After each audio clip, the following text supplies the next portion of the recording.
सुनने वाले मित्र, अब आप लोगों के सामने मेरा अर्जुन और हनुमान जी का संवाद की विरहा शुरू होने वाली है। जय जय जगदम्बे मोरी मैया, छोड़ा मंदिर हुआ सहैया, खेवा भंसागर से नैया, अम्बे खेई के लगाए दा बेड़ा पार।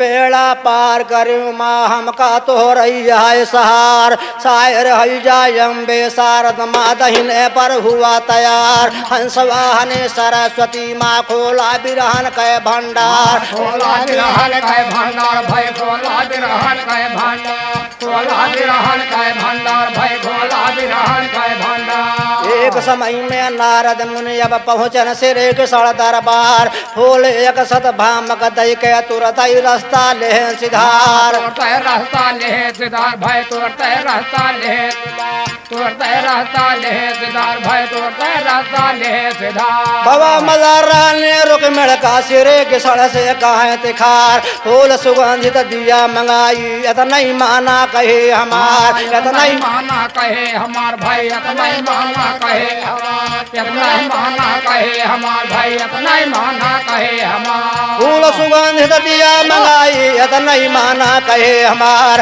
विरहा बद्री प्रसाद बनावे भगवान मन में करे विचार, भगवान मन में करे विचार भाई, भगवान मन में करे विचार, भगवान मन में करे विचार भाई, भगवान मन में करे विचार। बड़के भैया महर्षि नारद जी ब्रह्मलोक में एक दिन विचार करते हैं कि हर जगह हम झगड़ा लगा दिन हम कुल कामयाबी बन गए, लेकिन द्वारिकापुरी भगवान कृष्ण जी के दरबार में कबो झगड़ा ना लगाई पाए। देखा ही गांव देश में जकरे एक मर्द पे दुई मेहरारू है, रोज तुम तकरार अरे गत हो झगड़ा होते रहा था, लेकिन इनके पास 8 रानी घर में और 16 सखी साथे बिहार करते वृंदावन में,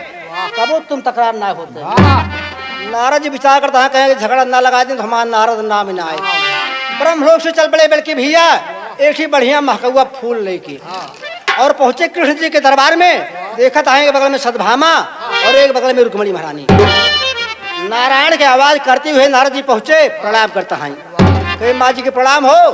बगले से इशारे से काम करता है, जेब इसमें हाथ डाले और इसकी बड़ा अच्छा फूल रहा भैया सीताराम उठाए के सतभामा पकड़ा दे और उसके बाद प्रणाम कहें झगड़ा चालू। रुक्मणी बगल बैठी है, इंतजार करती है कि दूसरा के नाती आई से इनका फूल दी से हमारा तो बड़ा अपमान हो गया। मेहरारू कब खुशी कब नाराज भैया, तने की हर वहर लड़ छितराई दिए अब कहरत बन जाए तो जहाँ पर इच्छा महज बीमारियां हैं। रुक्मणी उठी सिंहासन से जाए को भवन में लेट गई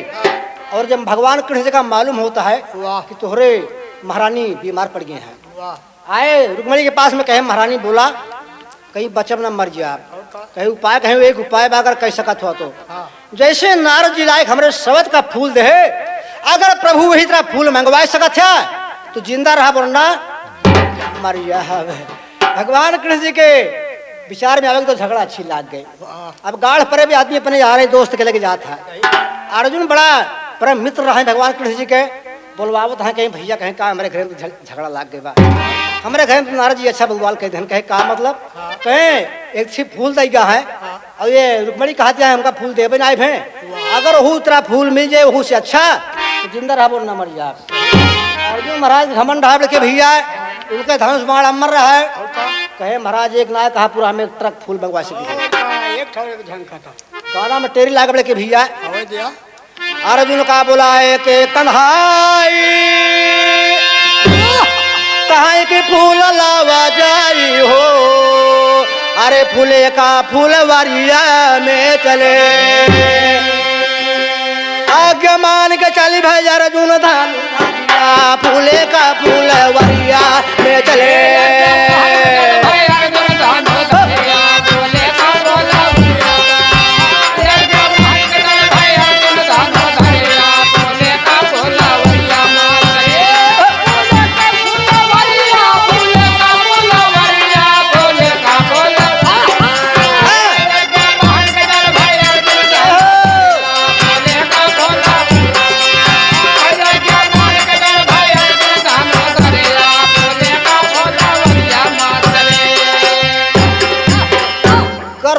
हमार धनुष बाण है हमर बा कितना बढ़िया फूल हो हम जरूर लाऊ है एठी तर्ज ला के मास्टर है कि सजनी जगह वाली सजनवान हो एक जने के दुल्हा तोहरी खान बड़ा सुअगर रहा है और का 10 बजे सोए उठाई का करे और रतिया हर काम कर थक गई बा एक दिन बिगाड़ी खड़ी है और का कहत का बा का सजनी जगह वाली सजनवान हो जागा होई गे भिनसा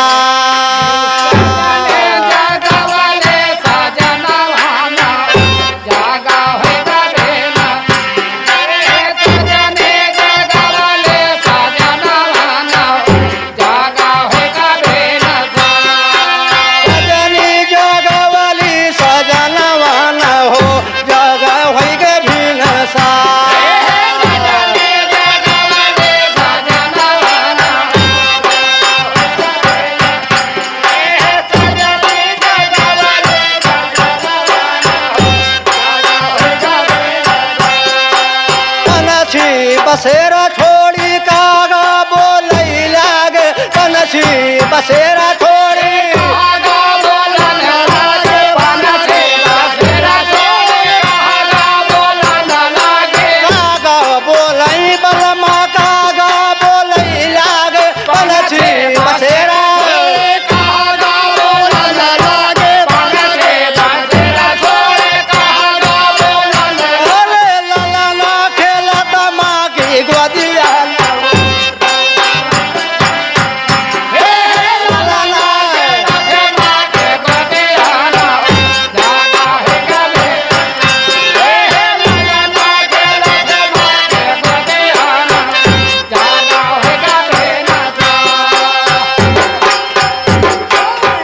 बड़के भैया ही तरह हमारा गाना बा अर्जुन जी एक वन में गए अच्छा फूल ना मिला दूसरे में पहुंचे तीसरे में पहुंच जाता है लेकिन लिखा था है बिरहा में कहा अरे अर्जुन जी गईले फूल वारिया न हो रो के लागे रखवा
कितना सेवा पाला बढ़िया बढ़िया फूल बहुत फुलवारी में हल गए अर्जुन देखा था भैया खिला बा और का भगवान राम के फुलवारिया और का हनुमान जी पहाड़ा पे 4 बंदर लगाए हैं चारों तरफ 4 दीवार बा और 1 गेट बा चारों को 4 बंदर पहरा देता है 4 बंदर पहरा देता है लेकिन हनुमान जी को पता नहीं बा हाल गए गुप्त अर्जुन जी धनुष बाण के नोक से कूद गए हमें बंदर ही रोकत हैं, हाँ। लेकिन हनुमान अर्जुन जी मानत ना आए हैं। लाही लवा लवा सब तोड़ ले। सब फूल तोड़ता है तो बंदर ही भगे वहां से हनुमान जी के पास गए। हाँ। कहे हमारे पास न लाठी बा, न भाला बा, न बल्लम बा, वाह। और सारे एक दूसरे फुलवारी में आई बा, हाँ। सारा फूल तोड़ लेत बा। तो महाबली हनुमान जी बड़े क्रोध में आपा गदा उठाए और फुलवारी के बीच में होता है। लिखल का वहाँ है, महावीर जोधा तब आयन समनावा, कहे लागे कहाया है तोहरा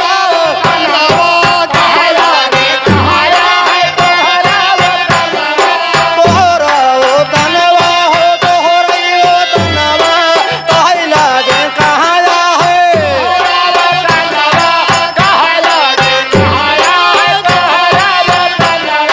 भगा नहीं तोरा बैठंगारिया नारे, तो कई लागे रखवा। भगा नहीं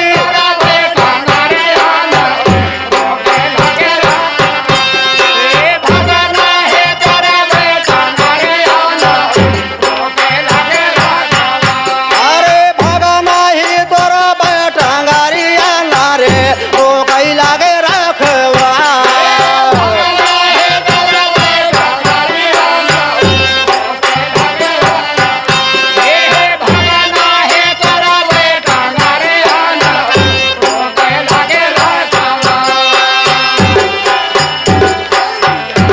लड़के भैया कौनो कौनो प्रांत में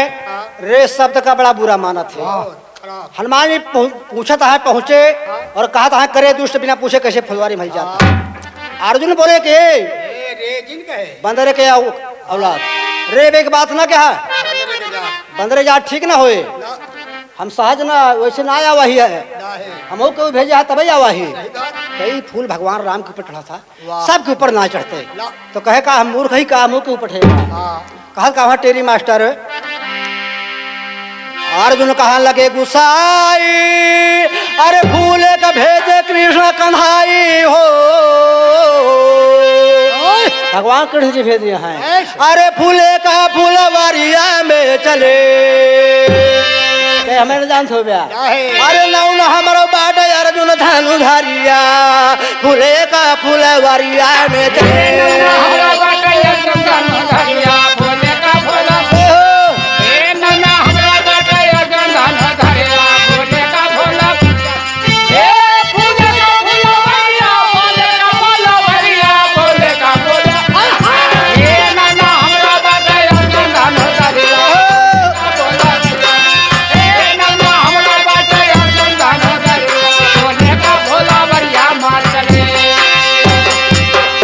हमारा नाम वीर अर्जुन है। तब तो हनुमान जी बोले कि खबरदार बिल्कुल अब एक सेकंड ना रुक सकते हैं, बहुत जल्दी थोड़ा सा बाहर हुआ। डंडी हटाओ भगो। तर्ज ला के बल्कि भैया कहें जब बड़ा करता हूँ तो खूब जानी थी हम। तर्ज के एक लाइन नमूना है मास्टर, वो रहे नौटंकिया में गावत है, काहे सिनेमिया कड़वी लागे, अरे काहे लागे शीतला छा, और कहे के बड़े भाई बैरी होई गया रण में खींच चली तलवार।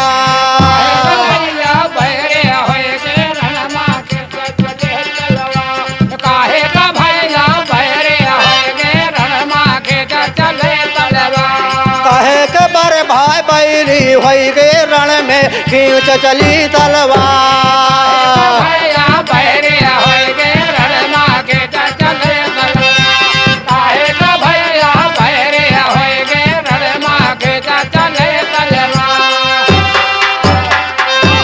वीर आपस में टकराता है कि तर्ज का नमूना है कि भैया जवाब में क्या कहता है कि खाए सिनेमिया कड़वी लागे, अरे बैठे लागे शीतला छा, अहिंसा के बड़े भाई बैरी वही के रण माँ की चली तलवार। अहिंसा के बड़े भाई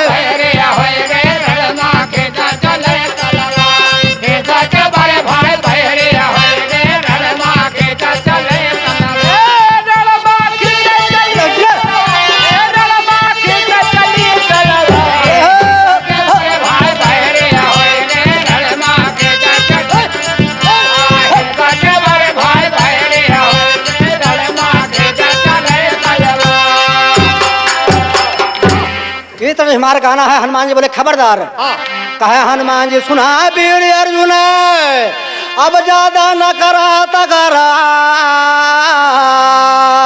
जोने की सड़क किया बड़ाइया वह मथुरा माले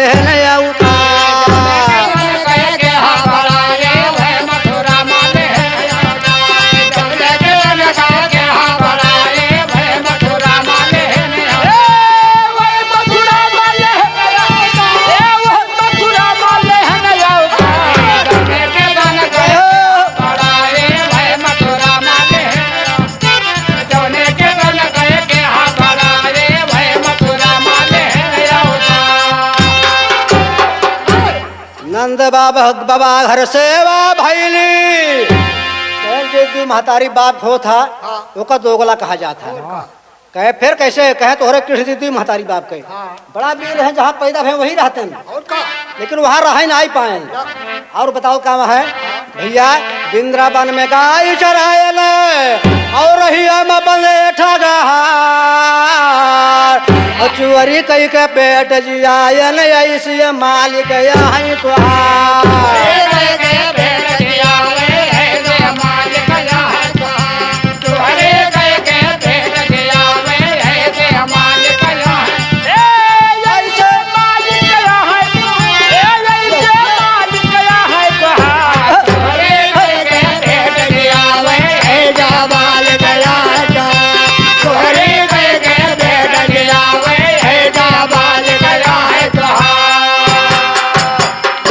सवेरे बेचारी सखिए जब दही बेचे जात थी ग्वालिन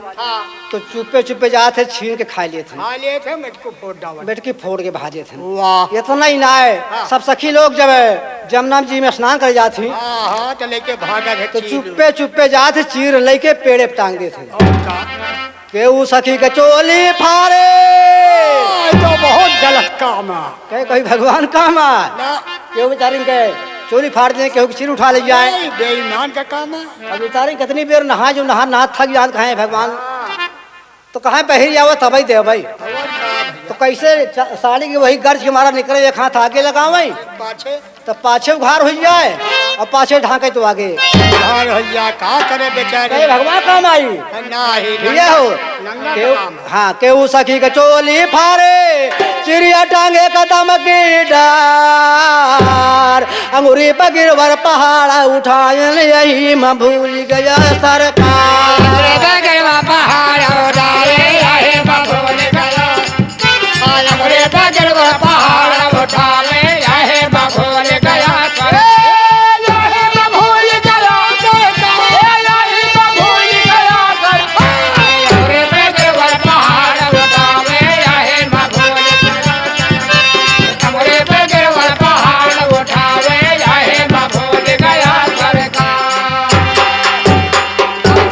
अपमान के हैं भगवान कृष्ण जी के हनुमान जी अर्जुन लाल हो गए थे भैया कहे हमारे प्रभु के आप बड़ा अपमान के हैं लेकिन आपका और आपके प्रभु के बारे में हम खूब जानी थे। हनुमान जी बोले हमारे प्रभु के बारे में तो तमाम बड़ाई यहाँ गौतम ऋषि ना रहीला श्राप हो गए से पत्थर बन गए रही चरण छुआ थे मेहरारू बन गए जैसे धनुष टांगे है बड़ा पुरान धनुष जनकपुर में रखा रहा क्यों तोड़ ना पाई से हमारे प्रभु जी पहुंचे भैया और क्यों देखे क्यों देखना पे उठा तोड़ दे अरे रावण का मार देन तमाम वीर का मार देन बड़ा अच्छाई तमाम बा इसी तर्ज लाग गए अर्जुन बोले अच्छाई के साथ बुराई सुन ले हम खूब जाने तो राम का तर्ज लाग गए भैया पिरतिया भाई घमासानी बल में जुआर गए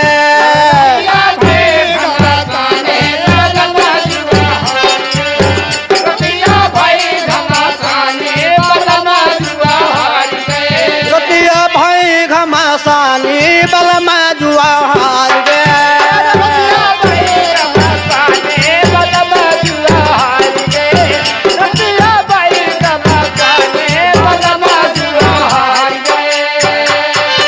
जवाब में क्या कहा था अर्जुन ने जे कई की बड़ाई वो नहीं खूब जानी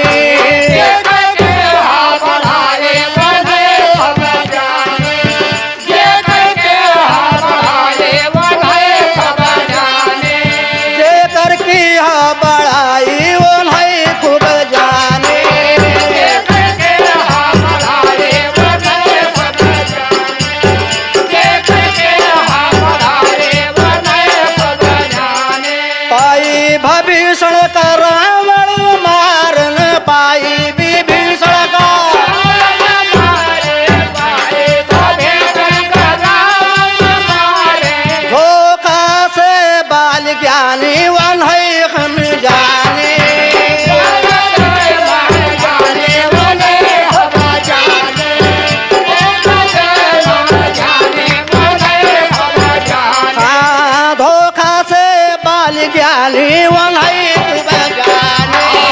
धोखा दे जाने वाले सब जाने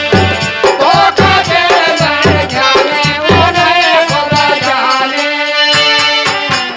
कहा था धनुहिया टांगे है तोहरे राम के कहा था सारंग बन रहा है लेकिन वही दिन आए काम कह पाए तोहरे राम के सारंग बाणे कहे कब कहे बताओ तही सारंग बाण रहा जब उनके काहे पत्थरवा ढोया भैया काहे पत्थरवा ढोया भैया जम के ढोया भैया जम के ढोया भैया जम के हो काहे पत्थरवा भैया जम के काहे पत्थरवा ढोया भैया जम के कहे हनुमान जी बोले दुष्ट कहाँ पाथर फाड़ हम धोए रहे कहे तू का भुलाई बल्कि हमका ना भुलान बा कहा बताई देगी कहे बतावा कहे जब गया लंका राजधानी वही खूब जानी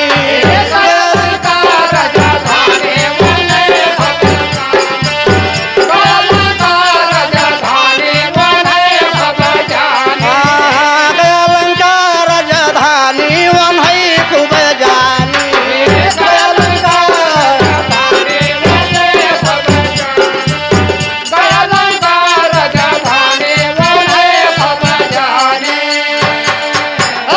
कहे जब समुद्र में सेतु बांधी पड़ा है तो तुहाय बहादुरी ना लागना तोहरे रामिक बहादुरी लाग नल और नील दुई बंदर रहे बेचारे इनका वरदान रहा कि जोन कुछ पानी में बहाय देवे बूढ़े ना उतराई जाए तो पाथर ढोए ढोए भैया मूले पलाया और नल नील का जहाज बनाए पुल तैयार कर दिए कहा था कि हम पुल तैयार कर दिए लेकिन इतना ही ना है कहा यही बाणे से सेतु बनाई कहा यही बाणे से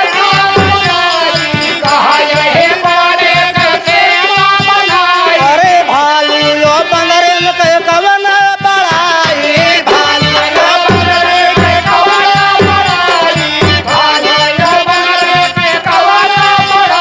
अरे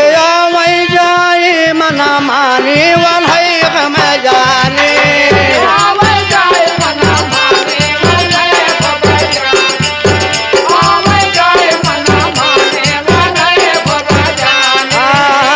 वही जाई मना मानी वही हम जानी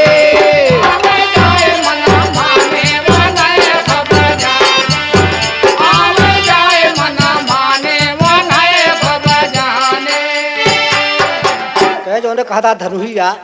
यही से कहा हम पुल तैयार कर दे आप जैसे भालू बंदर ना आए चाहे रेलगाड़ी आवे जाए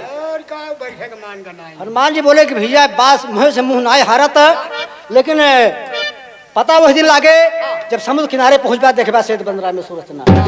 कहे ठीक है चला हम चलते हैं कहे आप पुल तैयार कर हम अकेले पार हो जाए तो आप जान ले सही भी रहा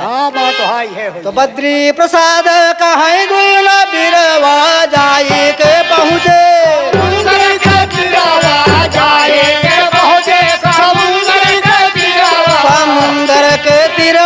समुंदर के तिरवा जाए के पहुँचे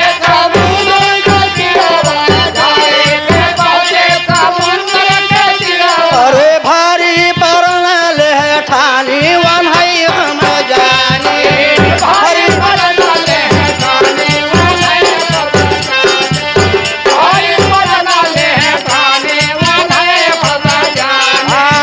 भारी परनल है ठानी वही हम जानी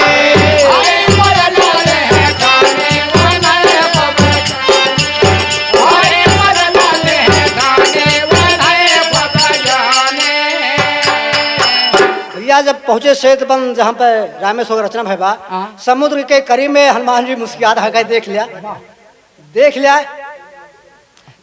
कितना चौड़ाई बा समुद्र के अगर पुल तैयार के है भैया और हम अकेले पार हो गए दावा बाह और बीच में अगर टूट गया तो फिर दो बेर दुनिया में न रही हैं या तो आप रहा तो हम रह तेरे में कहा था हनुमान जी बल्कि मास्टर भैया हनुमान जी कहाँ लगे गुस्साई जब पुल टूट जाए मोरे भाई फूले का फुलवरिया में चले अरे फूले का फुलवरिया में चले तोरे जीवन के फिर नहीं रहे खयरिया फूले का फुलवरिया में चले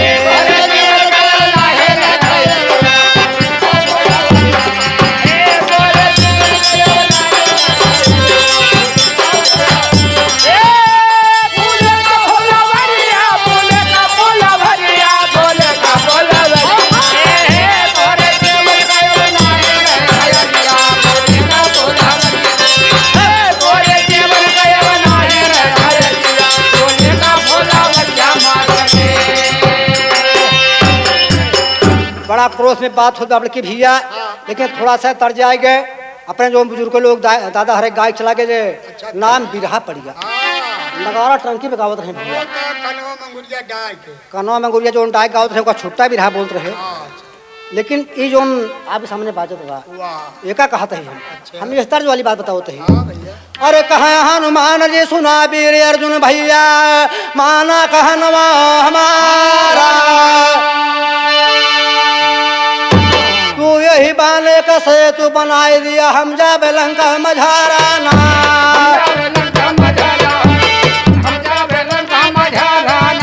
जब बीच में पुल टूट जाए भैया तो जीवन का यह धिकारा ना, जीवन का यह धिकारा ना, अरे जीवन का अपने तू आशा न किया हो जिंदगनिया बेकारा ना,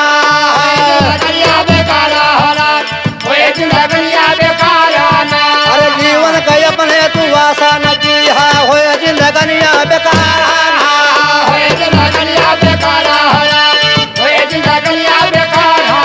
अरे बद्री प्रसाद का है बिरहा बनाए भाई पहुंच गए सागर किनारा,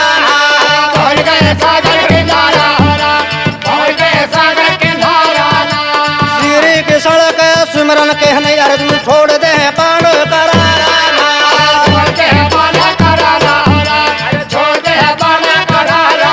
अरे छोड़ दे पांड करारा हो रामा छोड़ दे पांड करारा,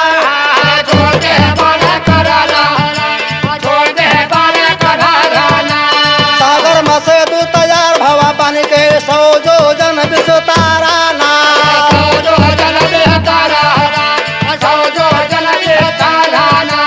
देखे तमाशा जब वीर हनुमान भाई मन में दुखी भेज पारा,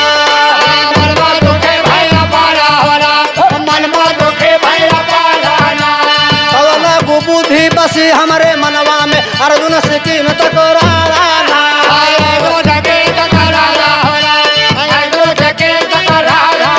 अरे अर्जुन से कीन टकरारा हो राम जवन अर्जुन से कीन टकरारा,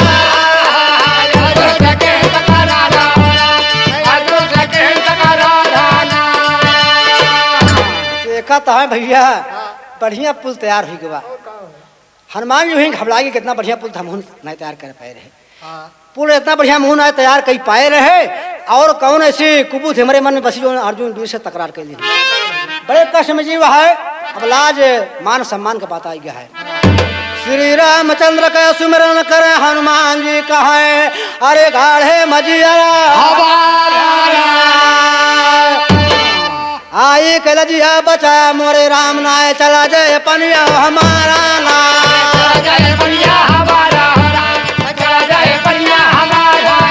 अरे चला जय पनिया हमारा हो राम या जो चला जय पनिया हमारा ना,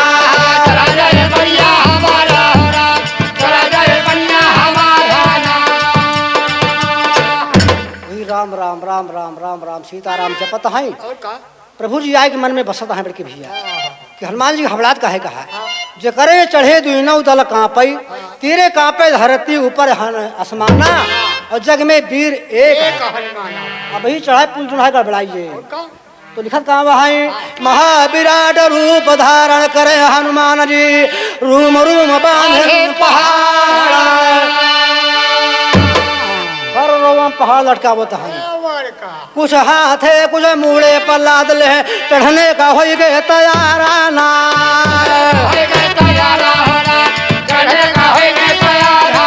अरे चढ़ने का हो गए तैयारा हो राम जब चढ़ने का हो गए तैयारा,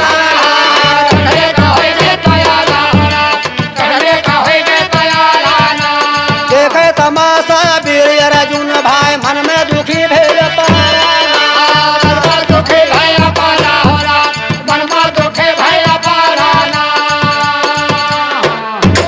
विराट रूप भैया संसार का सारा पहाड़ ढोई के ऊपर लाद लेता है। बोले अर्जुन अब अपन पुल पकड़ा तू, जब देखा था ऊपर का अर्जुन महाराज तो कहे भैया का तो कुछ बचो है पहाड़ बचा हुआ है कि सब लादी ले कहे जब शर्त लाग गया थे मैं ना देखी देखा होता आपन आपन ताकत सब लगा हुआ था, तू अपन पुल तैयार के खाली बस है एक आप पकड़ के बैठा है चढ़ा भैया तो बद्री प्रसाद कहाँ बिरहा बनाए अर्जुन श्री कृष्ण का पुकारा। अर्जुन रोवत है भैया। हाँ भैया। तर्ज में कहत का वहाँ है, हाँ कहत का वहाँ है, हाँ अपने भगतन के सुनीला पुकार लजिया रखा हरी।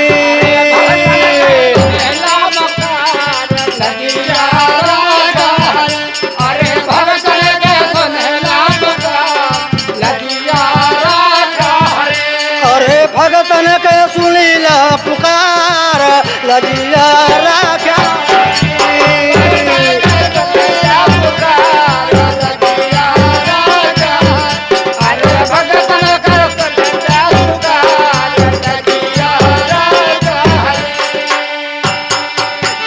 अपने भगत कैली लजिया बचाई के कर तू है नौना बताई के कर तू है नमवा बताई के कर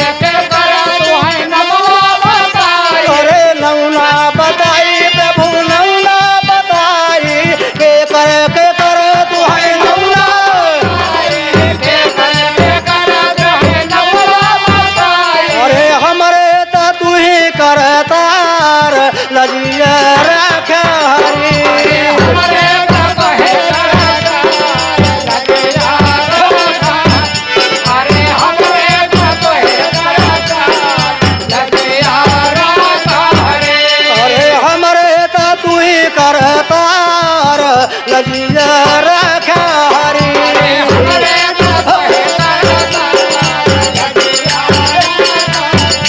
अरे हमारे का कहे करता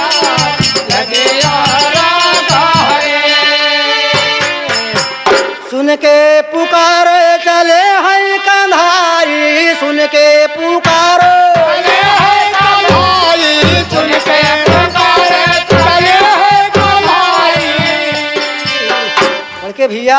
जग में सुंदर हैं दो नाम चाहे कृष्ण कहो या राम। दोनों भरत आपस में टकराई कहीं कोई राम बड़ा कहीं कृष्ण बड़ा, लेकिन आए भगवान उनके लाल बचाव बरे उन्हों बरे और उन्हों तैयार होता है। सुन के पुकार चले हैं कंधाई सुन के पुकार चले है कमाई सुन के पुकारे चले है कमाई। अरे कच्छप कैले ले रूपवा बनाई कच्छप कैले ले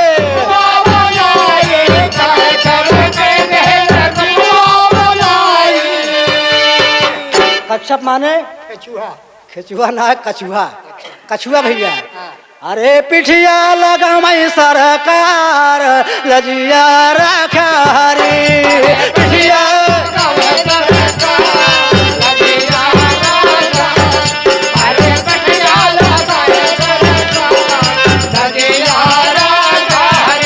अरे पिठिया लगा सरकार लजिया रखा